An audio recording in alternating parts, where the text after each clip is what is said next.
Donald Trump has walked himself right into a fatal trap. Things are spiraling out of control in connection with his disastrous and unlawful war in Iran. The footage that you just saw there at the beginning of this video is the moment that an Iranian medium-range ballistic missile struck the city of Dimona in southern Israel. Dimona was hit by that medium-range ballistic missile. So was another southern Israel city known as Arad. Dimona is heavily fortified, and that's where Israel's nuclear facilities are based.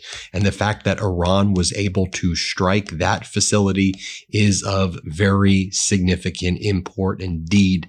And that followed the fact that the United States and Israel earlier in the day had struck Iran's nuclear facility, the Natanz nuclear facility, which was supposedly obliterated last June. So in response to the U.S. and Israel striking Natanz, you then had Iran striking that facility that I just mentioned before. Now, Donald Trump posted the following message as well as things continue to escalate. This is a ridiculous message.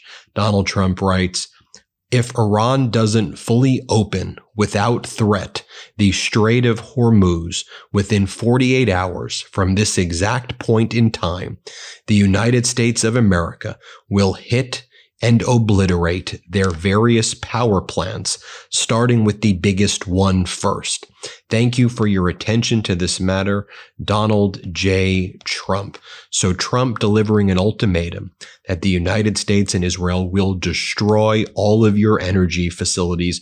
We are going for, apparently what he seems to say there is your civilian infrastructure as well. So what happens? Escalation, of course, and Iran continues to try to show escalation dominance.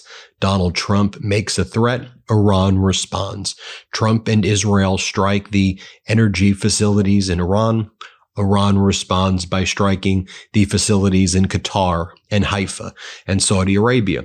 So the spokesperson for Iran's armed forces says that if Donald Trump and Israel attacks their energy infrastructure, there will be immediate attacks on the energy infrastructures of all of the Arab nations that are allied with the United States. Information technology infrastructure, desalination infrastructure, which would basically cause the Arab nations to run out of water in the surrounding areas very quickly. So Trump makes those threats and Iran responds essentially immediately. But one of the things as Donald Trump continues to show weakness, Iran feels like as long as it keeps punching Donald Trump in the face, it gets rewarded. I mean, just think about this. When Donald Trump and the United States just removed all of the sanctions on Iranian oil, that allowed Iran to get $14 billion as a reward. So think about it.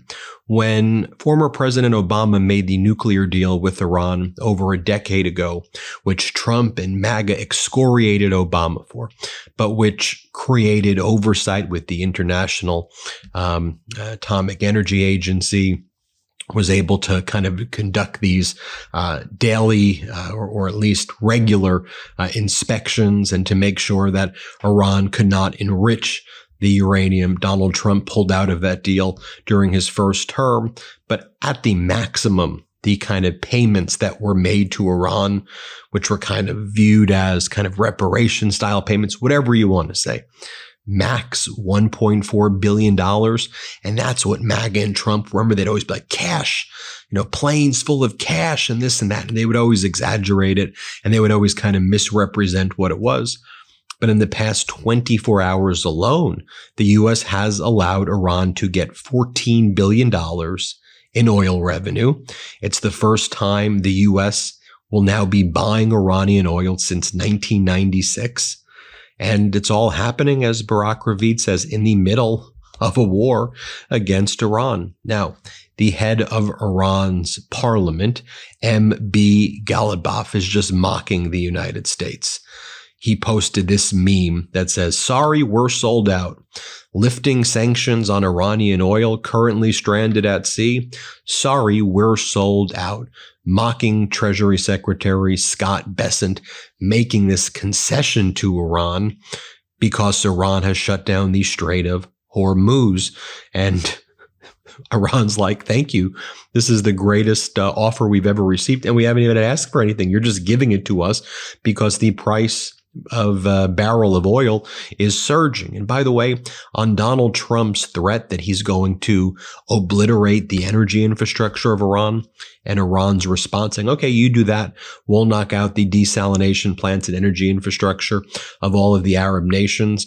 That's only further causing oil to surge. Bitcoin is crashing. By the way, gold, which is usually viewed as a safe haven, crashing as well. The leader of the parliament in Iran also posted the following: if the Israeli regime fails to intercept the missiles in the highly protected Dimona area, remember that's what I shared with you at the beginning of this video, it is operationally a sign of entering a new phase of the battle. Israel's skies are defenseless. As a result, it seems the time has come to implement the next pre-designed plans. One of the strategies it seems that Iran is employing right now is they are not, yes, they're going after Tel Aviv and Jerusalem and other areas, but now they go after the smaller towns that may have less of the THAAD and Patriot systems, which have been spread thin, and Iran had been able to target some of those THAAD and Patriot systems and the satellites that are able to detect the ballistic missiles and the Shahed drones. So Iran is finding an ability to more successfully strike in Israel. So about 150 to 200 injuries in the southern Israeli cities, Arad and Dimona. I'll just show you some of the other footage right here. You could see some of it right here. We'll just throw the B-roll up here of other scenes of when these ballistic missiles hit in Dimona, when Arad was hit as well. Here's more footage showing the destruction caused by the Iranian medium-range ballistic missile strikes in the residential city neighborhood of Arad. And by the way, throughout the day, Donald Trump making just weird social media posts as well, like this one right here. In the early days of Mar-a-Lago, and it's Donald Trump. I think he's sitting on like a Rolls Royce. Yeah, well, you had daddy's money, Donald. As the American people are suffering right now, I would say living paycheck to paycheck, but there's a jobs recession. A lot of Americans can't even get a job right now. Americans now can't afford gas. They already couldn't afford anything else. Americans are suffering and starving. It's never been worse right now. Inflation surging out of control. Markets are crashing. Donald Trump is posting photos of himself on Rolls Royces. In the early days of Mar-a-Lago, and we showed you yesterday, he was posting photos of golden sneakers that he's selling. And he goes, look, when they bought my sneakers in Riyadh for $180,000. They ain't buying those sneakers anymore, Donald. I think that all these Arab nations thought that they were doing pay-for-play schemes with you and that you would play, meaning protect them. And you ain't doing that. All you're doing is writing all caps social media posts, ranting and raving like a lunatic and posting these deranged photos of yourself from like the late 1980s or 1990s when you were best friends with Jeffrey Epstein. Also, Donald Trump made a post attacking David Sanger of the New York Times for an article published earlier yesterday, questioning what objectives are there even in this war? Like, what the hell is even happening? Here's what Donald Trump writes. The United States has blown Iran off the map, and yet their lightweight analyst at the New York Times, David Sanger, says that I haven't met my own goals. Yes, I have. And weeks ahead of schedule. Their leadership is gone. Their Navy and Air Force are dead. They have absolutely no defense, and they want to make a deal. I don't. We are weeks ahead of schedule, just like their incompetent election coverage of me. The failing New York Times always gets it wrong. Okay, well, we see Iran, I showed you the videos, we see Iran actually shooting ballistic missiles and Shahed drones with more effectiveness than earlier in the war as well. They control the Strait of Hormuz right now. In fact, they're so confident and cocky with their control of the Strait of Hormuz, they're now making bilateral deals like with India. They're making these one-off deals saying, if you pay us $2 million, we'll give you naval escorts. Remember how Donald Trump was like, America and our allies are going to do Navy escorts through the Strait of Hormuz. Well, the U.S. isn't. Iran is. Iran did a naval escort of an India frigate, India cargo ship, maybe fuel ship as well, through the Strait of Hormuz. Iran is apparently working on a deal with Japan right after the Japanese Prime Minister Takeishi came to the United States. It seemed that she got humiliated here, by the way. The people in Japan, the people in the Diet there, the people in general are like, what the hell was that appearance? And it seems that though what came out of that is Japan buying some Russian oil, maybe Iranian oil, and trying to cut a deal with Iran for their ships to get through the Strait of Hormuz. And so I'm not really sure what you think you've accomplished, Donald. As Scott Lincecum writes, after more than 2 weeks of consistent bombings, new U.S. intelligence suggests that Iran's regime is actually consolidating its power, unlikely to collapse, and now led by a cadre that's more extreme than before.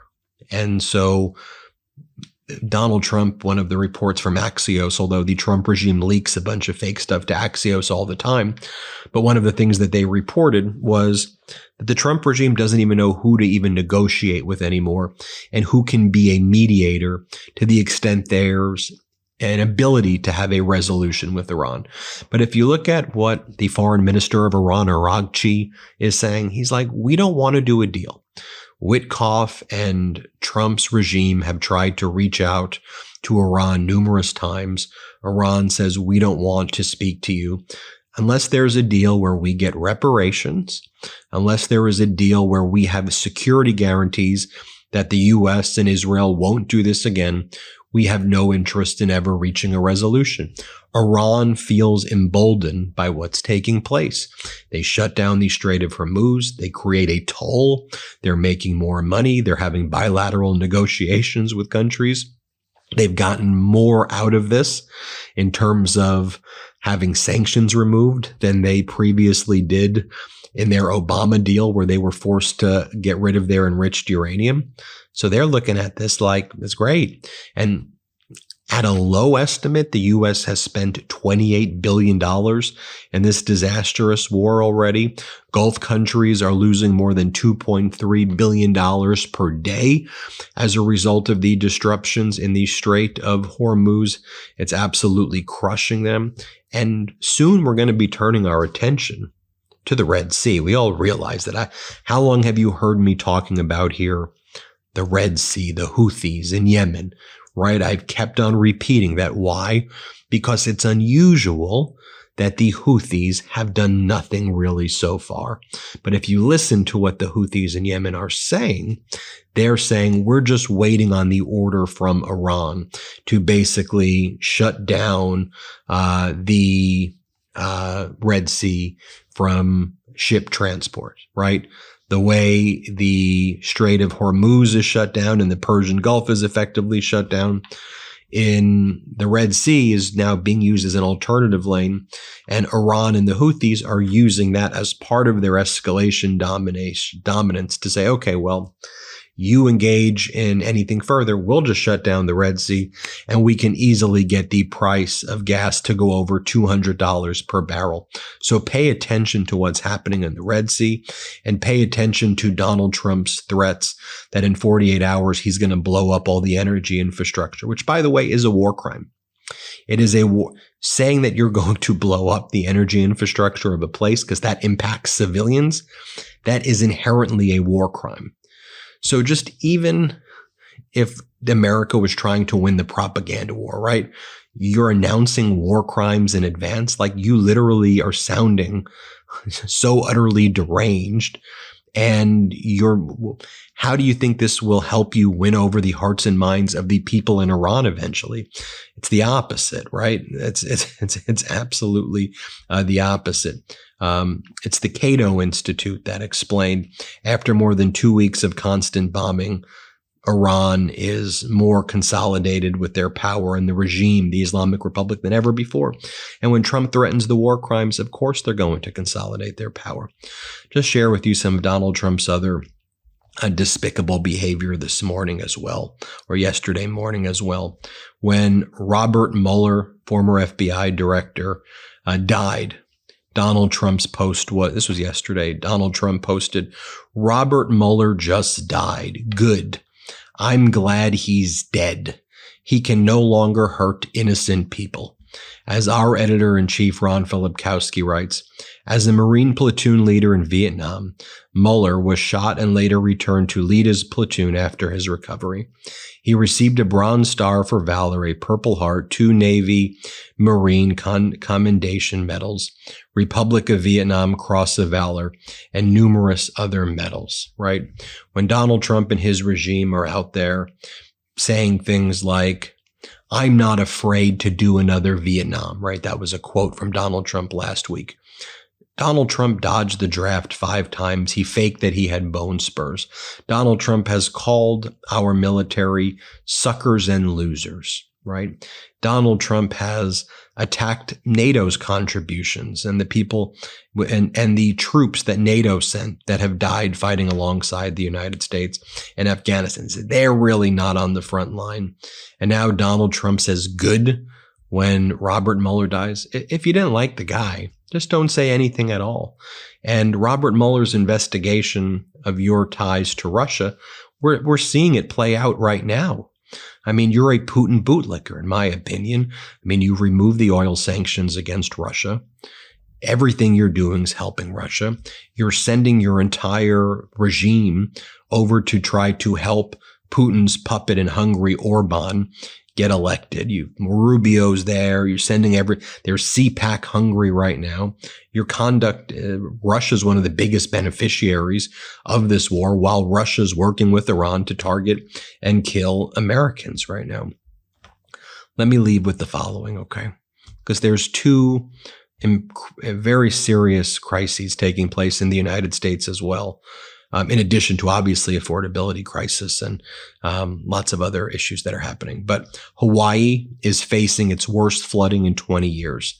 5,500 evacuations, a 120-year-old dam at risk, homes and roads destroyed. In Nebraska, there are historic wildfires that have burned over 800,000 acres, killed 1, and are threatening ranches.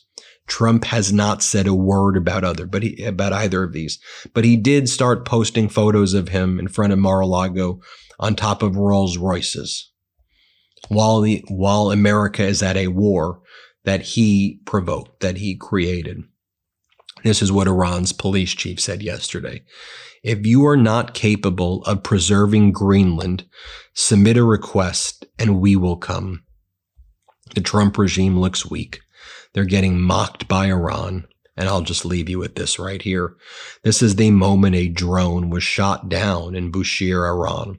Iranian sources claim it was another MQ-9 Reaper drone, which now, by my count, we probably have lost about 15 of these Reaper drones. Iran still has its air defense system that it's utilizing on a day-to-day basis. More lies from Trump, more despicable conduct from Trump, more horrible behavior. We'll keep you posted every step of the way. Hit subscribe. Let's get to 7 million subscribers. Thank you, everybody, for watching. Want to stay plugged in? Become a subscriber to our Substack at MeidasPlus.com. You'll get daily recaps from Ron Filipkowski, ad-free episodes of our podcast, and more exclusive content only available at MeidasPlus.com.